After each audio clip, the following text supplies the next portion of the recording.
আসসালামু আলাইকুম সকল দর্শক শ্রোতাকে আমন্ত্রণ জানিয়ে শুরু করছি চ্যানেল আই সংবাদ স্টুডিওতে আপনাদের সাথে আছি মোহাম্মদ রাইহান।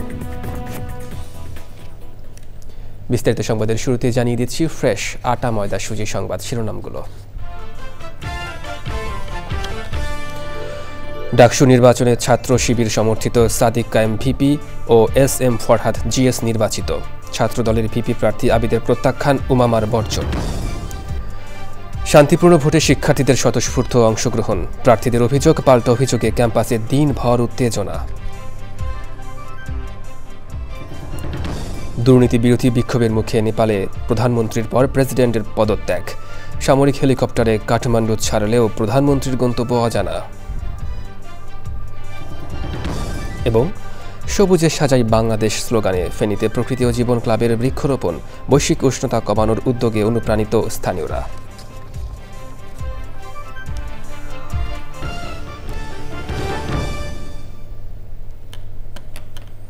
দর্শক, সংবাদ শিরোনামগুলো জানাচ্ছিলাম। এখনকার এই সংবাদ আয়োজন একই সঙ্গে চ্যানেল আইয়ের ইউটিউব চ্যানেল এবং চ্যানেল আইয়ের OTT প্ল্যাটফর্ম আই স্ক্রিনে লাইভ স্ট্রিম হচ্ছে। এবার বিস্তারিত প্রসঙ্গ। ডাকসু নির্বাচনের সহ সভাপতি পদে বিপুল ব্যবধানে জয়ী হয়েছেন ইসলামী ছাত্র শিবির সমর্থিত ঐক্যবদ্ধ শিক্ষার্থী জোটের সাদিক কায়েম। তিনি পেয়েছেন 14,042 ভোট। 10,794 ভোট পেয়ে সাধারণ সম্পাদক পদে জয়ী হয়েছেন একই প্যানেলের SM ফরহাদ। ডাকসু নির্বাচনের চিফ রিটার্নিং অফিসার কিছুক্ষণ আগে আনুষ্ঠানিক ফলাফল ঘোষণা করেন। 1240 vote, Mohammad Ariful Islam 753 vote, Mosammat Zakia Akter 260 vote, Sadia Tabassum তামান্না 1049 ভোট, সুরমি চাকমা তিনি পেয়েছেন 4,482 ভোট। আর আন্তর্জাতিক সম্পাদক পদগুলোতে আকিব হাসান পেয়েছেন 1091 ভোট, ইমরান মিয়া সাদমান পেয়েছেন 750 ভোট, HAM ফাহিম কবির পেয়েছেন 474 ভোট, আবার বলছে 474। জসিমউদ্দিন খান জসিম তিনি পেয়েছেন 9,700।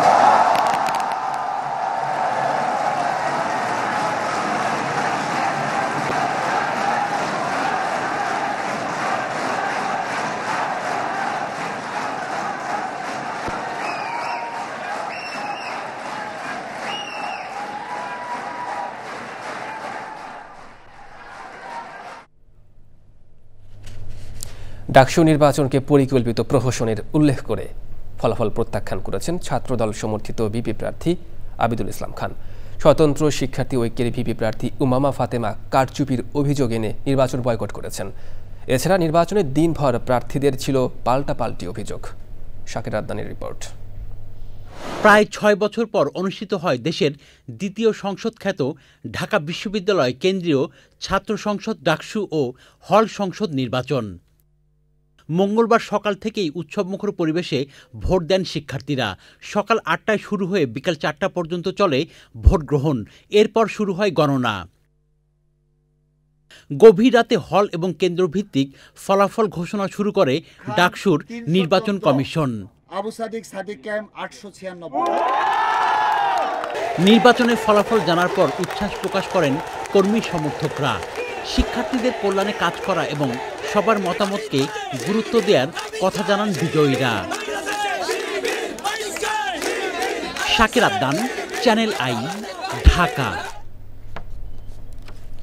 ডাকসু ও হল সংসদ নির্বাচনে শান্তিপূর্ণ ভোটে শিক্ষার্থীরা স্বতঃস্ফূর্ত অংশ নিলেও দিনভর প্রার্থীদের অভিযোগ, পাল্টা অভিযোগে ক্যাম্পাসে উত্তেজনা দেখা দেয়।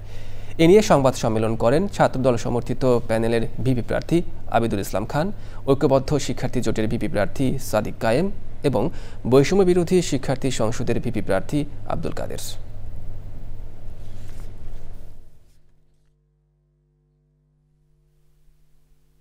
যারা বাংলাদেশের স্বাধীনতা সার্বভৌমত্বকে বিশ্বাস করেন না, যারা এই ক্যাম্পাসের সাধারণ শিক্ষার্থীদের মত প্রকাশের স্বাধীনতাতে বিশ্বাস করেন না, যারা এই ক্যাম্পাসের সাধারণ শিক্ষার্থীদের মানবাধিকারে পূর্ব বিশ্বাস করেননি, এখন করেন না, তারা যদি ভোট গণনার ম্যানিপুলেটের মধ্য দিয়ে যদি নির্বাচনী ফলাফলকে ব্যাহত করার বিন্দু পরিমাণ চেষ্টা করে ঢাকা বিশ্ববিদ্যালয়ের সাধারণ শিক্ষার্থীরা সম্মিলিতভাবে তাদেরকে প্রতিরোধ করবে ইনশাআল্লাহ। বহিরাগত লোকজন নিয়ে এসে ছাত্রলীগ চেষ্টা করেছিল গত বছর জুলাইয়ে তারা নিয়ন্ত্রণে নেওয়ার।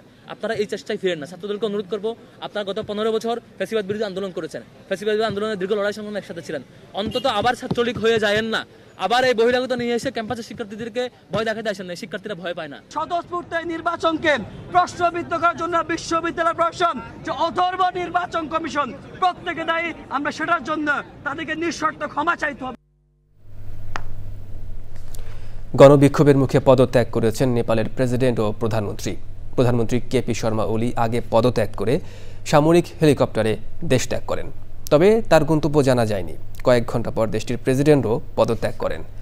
প্রধানমন্ত্রীর পদত্যাগের পরও নেপালের পার্লামেন্ট ভবন, মন্ত্রী এমপিদের বাসভবন সহ বিভিন্ন স্থানে বিক্ষোভকারীরা আগুন দিয়েছেন। অগ্নিকাণ্ডে নেপালের সাবেক প্রধানমন্ত্রী ঝালানাথ খানালের স্ত্রী নিহত হয়েছেন। এছাড়া দেশটির পররাষ্ট্রমন্ত্রী আরজুরানাথ দেউবাকে অপহরণ করেছে বিক্ষুব্ধ জনতা। সুব্রত কাইনের রিপোর্ট। নেপালে বিক্ষোভের মুখে পদত্যাগ করেছেন দেশটির প্রধানমন্ত্রী কেপি শর্মা ওলি। এরপর দেশের প্রতিকূল পরিস্থিতি উল্লেখ করে পদত্যাগ করেন দেশটির প্রেসিডেন্ট রামচন্দ্র পুডেল। প্রধানমন্ত্রীর পদ থেকে পদত্যাগ করার পর সামরিক বাহিনীর একটি হেলিকপ্টারে কেপি শর্মা দেশ ত্যাগ করেন। তার দেশ ত্যাগের একটি ভিডিও এরই মধ্যে সামাজিক মাধ্যমে ছড়িয়ে পড়েছে।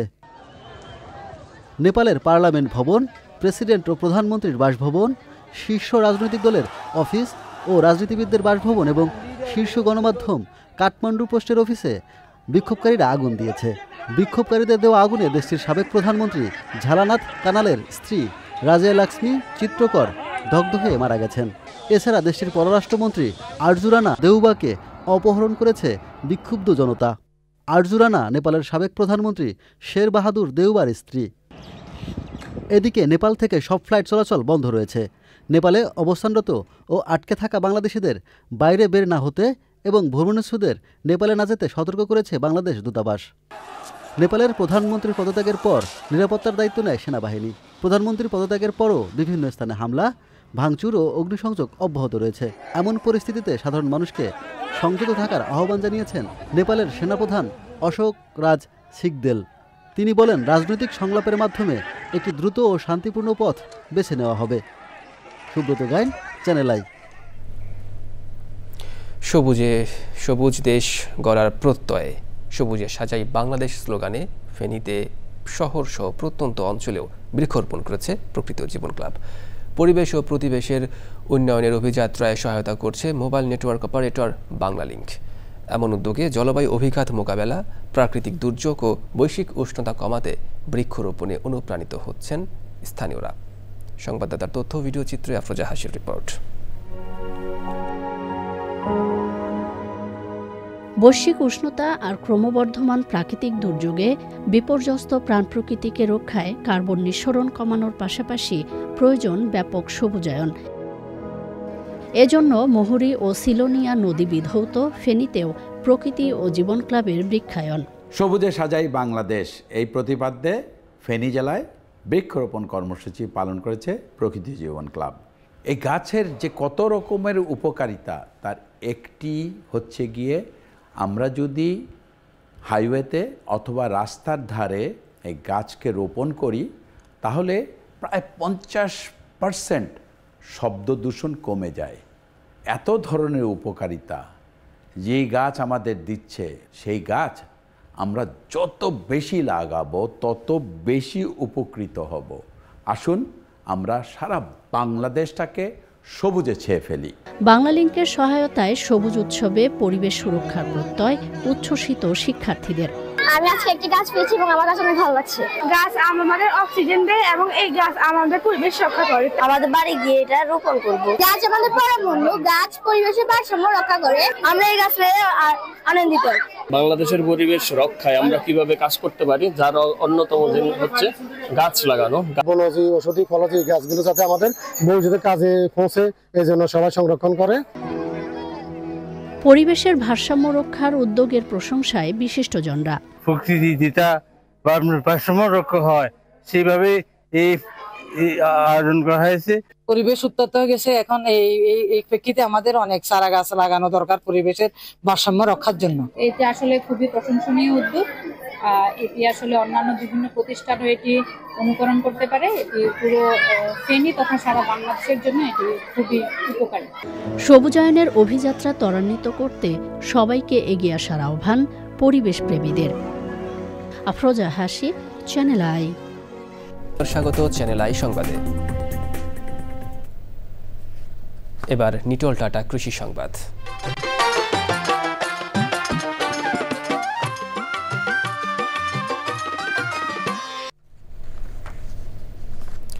দেশের অন্যতম সবজি উৎপাদন অঞ্চল যশোরে সবজি সংকট দেখা দিয়েছে। চলতি মৌসুমে অতিবৃষ্টি, শিলাবৃষ্টি এবং জলাবদ্ধতার কারণে জেলার বিস্তীর্ণ এলাকার আগাম সবজি ক্ষেত ব্যাপক ক্ষতির মুখে পড়েছে। এতে এ অঞ্চলের কৃষক আগাম শীতকালীন সবজি উৎপাদনে পিছিয়ে পড়েছেন। যশোর প্রতিনিধি আকরামুজ্জামানের পাঠানো তথ্যে রাজীব আহমেদের রিপোর্ট। কৃষি বিভাগের তথ্য মতে চলতি ২০২৪-২৫ অর্থ বছরে যশোর জেলায় সবজি চাষের লক্ষ্যমাত্রা ছিল ১৪,২২০ হেক্টর জমিতে। গত অর্থ বছর এর পরিমাণ ছিল ১৩,৭৫০ হেক্টর। চলতি মৌসুমে ইতোমধ্যে ১২,৫০০ হেক্টর জমিতে সবজি চাষ করা হয়েছে।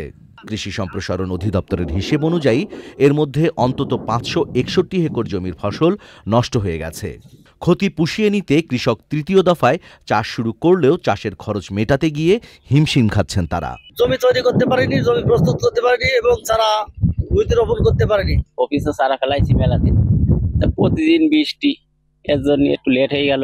চাষিরা জানান অন্যান্য বছর এ সময় জেলার বিস্তীর্ণ মাঠ শীতের আগাম সবজিতে ভরপুর থাকলেও এবছর বৃষ্টির কারণে মাঠ ফাঁকা। এইসব জমিতে এখন কপি হয় 20 দিন 25 দিন বয়স, সেই জমি এখন চাষ হয়নি।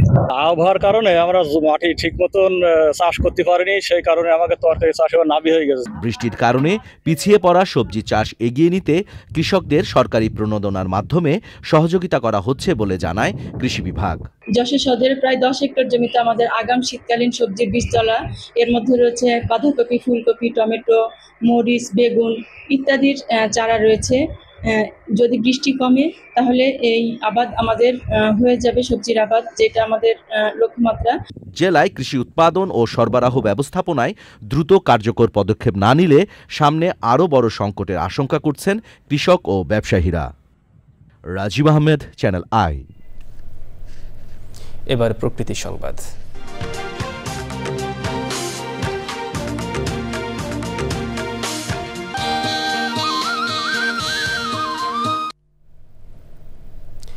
নোয়াখালীর বেগমগঞ্জে চৌমুহনী ছাতারপাইয়া খালের উপর নির্মিত অবৈধ স্থাপনা উচ্ছেদ করেছে উপজেলা প্রশাসন।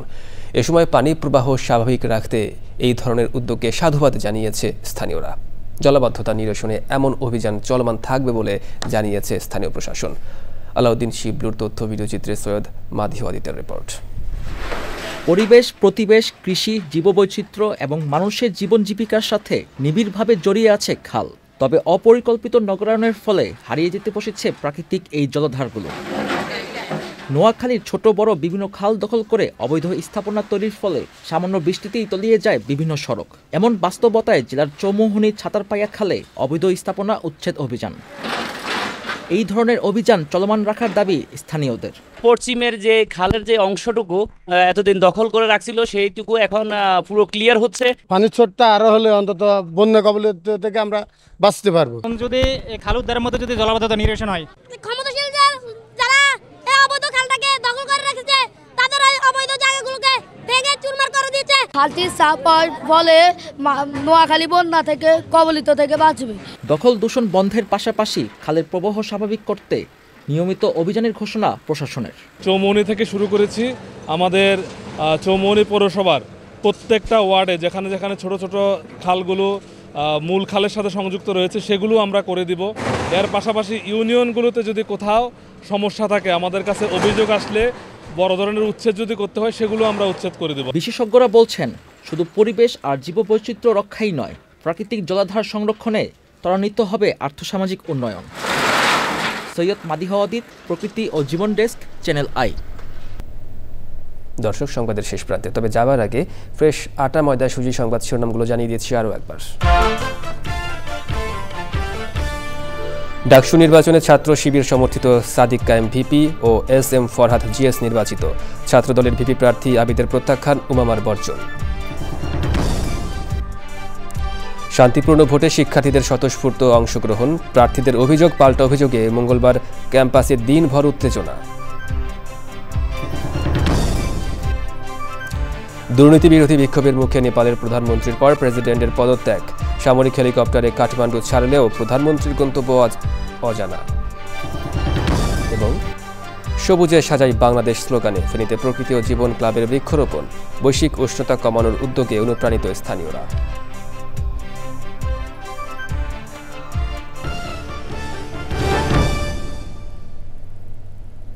দর্শক, চ্যানেলের সর্বশেষ সংবাদ জানতে ভিজিট করুন channelionline.com-এ। যুক্ত থাকুন আমাদের সোশ্যাল মিডিয়ার প্ল্যাটফর্মগুলোর সাথে। এতক্ষণ সঙ্গে থাকার জন্য ধন্যবাদ সবাইকে।